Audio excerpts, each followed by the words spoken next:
Chapter 10. When his servant entered, he looked at him steadfastly and wondered if he had thought of peering behind the screen.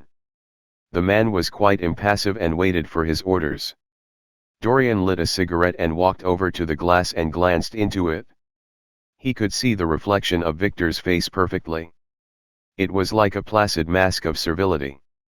There was nothing to be afraid of, there. Yet he thought it best to be on his guard. Speaking very slowly, he told him to tell the housekeeper that he wanted to see her, and then to go to the frame maker and ask him to send 2 of his men round at once. It seemed to him that as the man left the room his eyes wandered in the direction of the screen. Or was that merely his own fancy? After a few moments, in her black silk dress, with old-fashioned thread mittens on her wrinkled hands, Mrs. Leaf bustled into the library. He asked her for the key of the schoolroom. "The old schoolroom, Mr. Dorian," she exclaimed. "Why, it is full of dust. I must get it arranged and put straight before you go into it. It is not fit for you to see, sir. It is not, indeed. I don't want it put straight, Leaf. I only want the key." "Well, sir, you'll be covered with cobwebs if you go into it. Why, it hasn't been opened for nearly 5 years, not since his lordship died." He winced at the mention of his grandfather. He had hateful memories of him. "That does not matter," he answered. "I simply want to see the place, that is all. Give me the key." "And here is the key, sir," said the old lady, going over the contents of her bunch with tremulously uncertain hands. "Here is the key.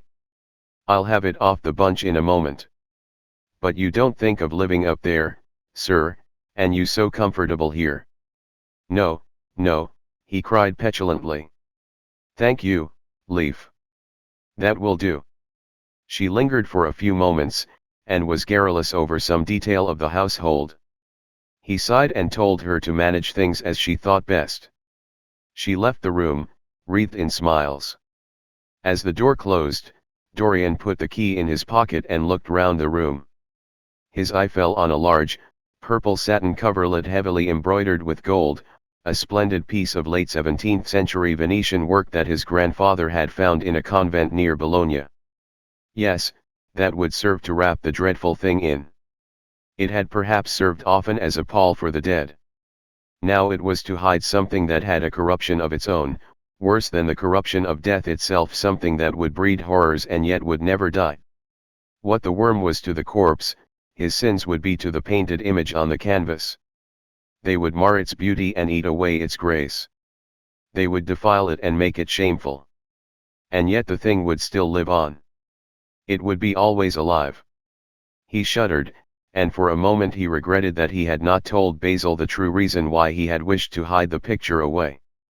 Basil would have helped him to resist Lord Henry's influence, and the still more poisonous influences that came from his own temperament.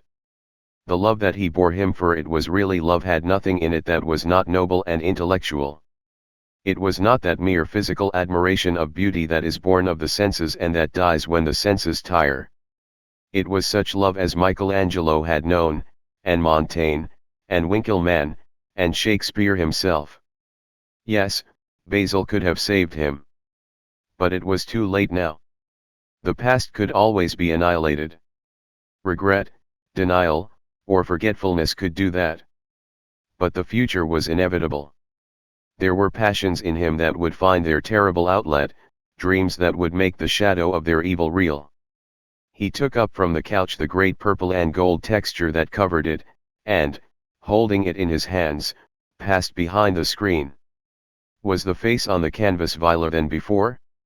It seemed to him that it was unchanged, and yet his loathing of it was intensified. Gold hair, blue eyes, and rose-red lips, they all were there. It was simply the expression that had altered. That was horrible in its cruelty. Compared to what he saw in it of censure or rebuke, how shallow Basil's reproaches about Sybil Vane had been, how shallow, and of what little account. His own soul was looking out at him from the canvas and calling him to judgment. A look of pain came across him, and he flung the rich pall over the picture. As he did so, A knock came to the door. He passed out as his servant entered. "The persons are here, monsieur." He felt that the man must be got rid of at once. He must not be allowed to know where the picture was being taken to. There was something sly about him, and he had thoughtful, treacherous eyes. Sitting down at the writing table, he scribbled a note to Lord Henry, asking him to send him round something to read and reminding him that they were to meet at 8:15 that evening. "Wait for an answer," he said, handing it to him, "and show the men in here."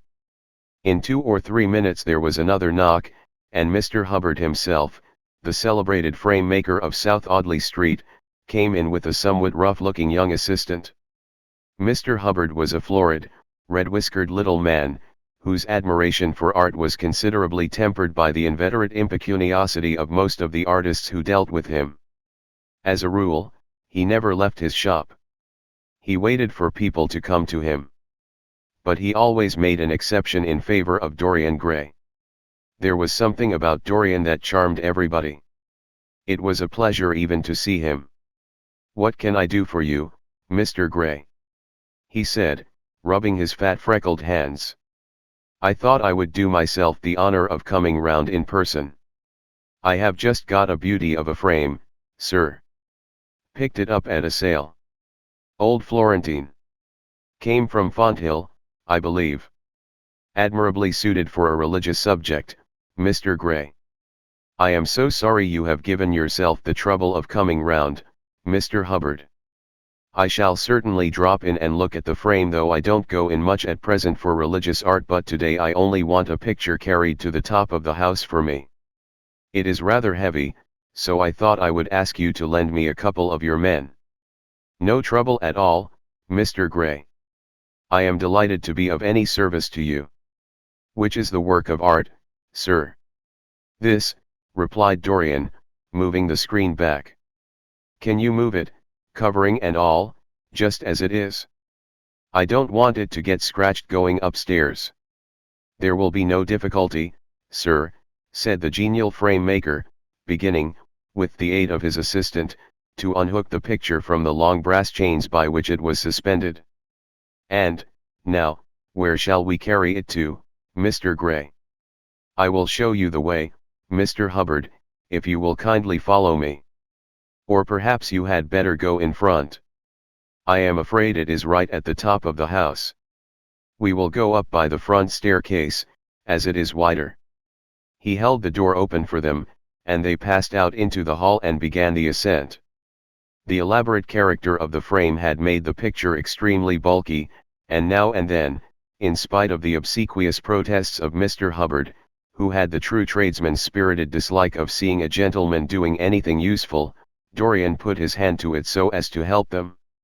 "Something of a load to carry, sir," gasped the little man when they reached the top landing. And he wiped his shiny forehead. "I am afraid it is rather heavy," murmured Dorian as he unlocked the door that opened into the room that was to keep for him the curious secret of his life and hide his soul from the eyes of men. He had not entered the place for more than 4 years, not, indeed, since he had used it first as a playroom when he was a child, and then as a study when he grew somewhat older. It was a large, well-proportioned room, which had been specially built by the last Lord Kelso for the use of the little grandson whom, for his strange likeness to his mother, and also for other reasons, he had always hated and desired to keep at a distance. It appeared to Dorian to have but little changed. There was the huge Italian cassone, with its fantastically painted panels and its tarnished gilt mouldings, in which he had so often hidden himself as a boy. There the satinwood bookcase filled with his dog-eared school books. On the wall behind it was hanging the same ragged Flemish tapestry where a faded king and queen were playing chess in a garden, while a company of hawkers rode by, carrying hooded birds on their gaunt-leafed wrists. How well he remembered it all! Every moment of his lonely childhood came back to him as he looked round. He recalled the stainless purity of his boyish life, and it seemed horrible to him that it was here the fatal portrait was to be hidden away.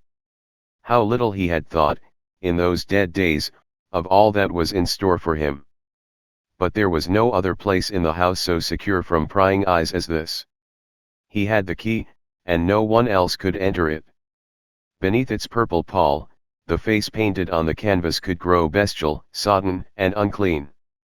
What did it matter? No one could see it. He himself would not see it. Why should he watch the hideous corruption of his soul? He kept his youth, that was enough. And, besides, might not his nature grow finer, after all? There was no reason that the future should be so full of shame. Some love might come across his life, and purify him, and shield him from those sins that seemed to be already stirring in spirit and in flesh, those curious unpictured sins whose very mystery lent them their subtlety and their charm.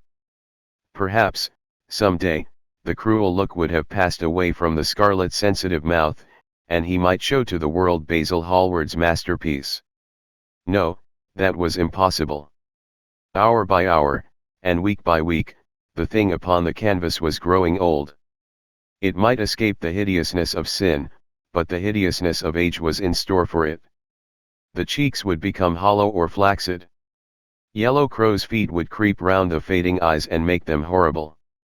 The hair would lose its brightness, the mouth would gape or droop, would be foolish or gross, as the mouths of old men are. There would be the wrinkled throat, the cold, blue-veined hands, the twisted body, that he remembered in the grandfather who had been so stern to him in his boyhood.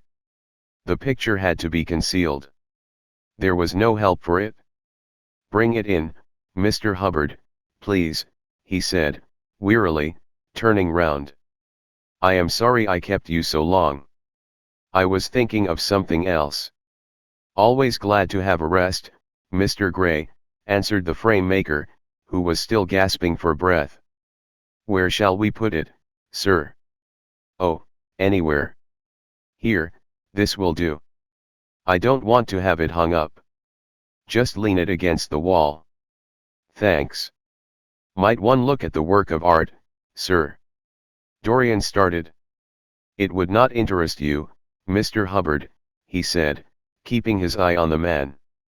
He felt ready to leap upon him and fling him to the ground if he dared to lift the gorgeous hanging that concealed the secret of his life. "I shan't trouble you any more now. I am much obliged for your kindness in coming round." Not at all, Mr. Gray. Ever ready to do anything for you, sir." And Mr. Hubbard tramped downstairs, followed by the assistant, who glanced back at Dorian with a look of shy wonder in his rough uncomely face. He had never seen anyone so marvelous. When the sound of their footsteps had died away, Dorian locked the door and put the key in his pocket. He felt safe now. No one would ever look upon the horrible thing. No eye but his would ever see his shame. On reaching the library, he found that it was just after 5 o'clock and that the tea had been already brought up. On a little table of dark perfumed wood thickly increased instead with nacre, a present from Lady Radley, his guardian's wife, a pretty professional invalid who had spent the preceding winter in Cairo, was lying a note from Lord Henry, and beside it was a book bound in yellow paper, the cover slightly torn and the edges soiled. A copy of the third edition of the St. James's Gazette had been placed on the tea tray. It was evident that Victor had returned. He wondered if he had met the men in the hall as they were leaving the house and had wormed out of them what they had been doing. He would be sure to miss the picture, had no doubt missed it already, while he had been laying the tea things. The screen had not been set back, and a blank space was visible on the wall. Perhaps some night he might find him creeping upstairs and trying to force the door of the room. It was a horrible thing to have a spy in one's house. He had heard of rich men who had been blackmailed all their lives by some servant who had read a letter, or overheard a conversation, or picked up a card with an address, or found beneath a pillow a withered flower or a shred of crumpled lace. He sighed, and having poured himself out some tea, opened Lord Henry's note. It was simply to say that he sent him round the evening paper, and a book that might interest him, and that he would be at the club at 8:15. He opened the St. James's languidly, and looked through it. A red pencil mark on the 5th page caught his eye. It drew attention to the following paragraph. "Inquest on an actress. An inquest was held this morning at the Bell Tavern, Hoxton Road, by Mr. Danby, the district coroner, on the body of Sybil Vane, a young actress recently engaged at the Royal Theatre, Holborn. A verdict of death by misadventure was returned. Considerable sympathy was expressed for the mother of the deceased, who was greatly affected during the giving of her own evidence, and that of Dr. Birrell, who had made the post-mortem examination of the deceased.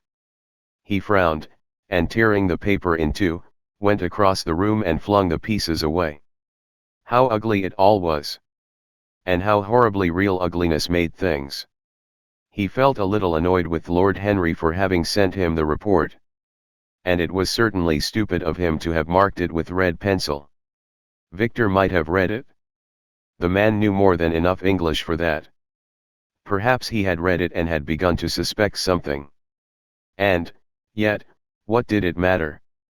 What had Dorian Gray to do with Sybil Vane's death? There was nothing to fear. Dorian Gray had not killed her. His eye fell on the yellow book that Lord Henry had sent him. What was it, he wondered. He went towards the little, pearl-colored octagonal stand that had always looked to him like the work of some strange Egyptian bees that wrought in silver, and taking up the volume, flung himself into an armchair and began to turn over the leaves. After a few minutes he became absorbed. It was the strangest book that he had ever read. It seemed to him that in exquisite riment, and to the delicate sound of flutes, the sins of the world were passing in dumb show before him. Things that he had dimly dreamed of were suddenly made real to him. Things of which he had never dreamed were gradually revealed. It was a novel without a plot and with only one character, being, indeed, simply a psychological study of a certain young Parisian who spent his life trying to realize in the 19th century all the passions and modes of thought that belonged to every century except his own, and to sum up, as it were, in himself the various moods through which the world spirit had ever passed, loving for their mere artificiality those renunciations that men have unwisely called virtue, as much as those natural rebellions that wise men still call sin. The style in which it was written was that curious jeweled style, vivid and obscure at once, full of argot and of archaism, of technical expressions and of elaborate paraphrases, that characterizes the work of some of the finest artists of the French school of symbolists. There were in it metaphors as monstrous as orchids and as subtle in color. The life of the senses was described in the terms of mystical philosophy. One hardly knew at times whether one was reading the spiritual ecstasies of some medieval saint or the morbid confessions of a modern sinner. It was a poisonous book. The heavy odor of incense seemed to cling about its pages and to trouble the brain. The mere cadence of the sentences, the subtle monotony of their music, so full as it was of complex refrains and movements elaborately repeated, produced in the mind of the lad, as he passed from chapter to chapter, a form of reverie, a malady of dreaming, that made him unconscious of the falling day and creeping shadows. Cloudless, and pierced by one solitary star, a copper-green sky gleamed through the windows. He read on by its wan light till he could read no more. Then, after his valet had reminded him several times of the lateness of the hour, he got up, and going into the next room, placed the book on the little Florentine table that always stood at his bedside and began to dress for dinner. It was almost 9 o'clock before he reached the club, where he found Lord Henry sitting alone, in the morning room, looking very much bored. "I am so sorry, Harry," he cried, "but really it is entirely your fault. That book you sent me so fascinated me that I forgot how the time was going." "Yes, I thought you would like it," replied his host, rising from his chair. "I didn't say I liked it, Harry. I said it fascinated me. There is a great difference." "Ah, you have discovered that," murmured Lord Henry. And they passed into the dining room.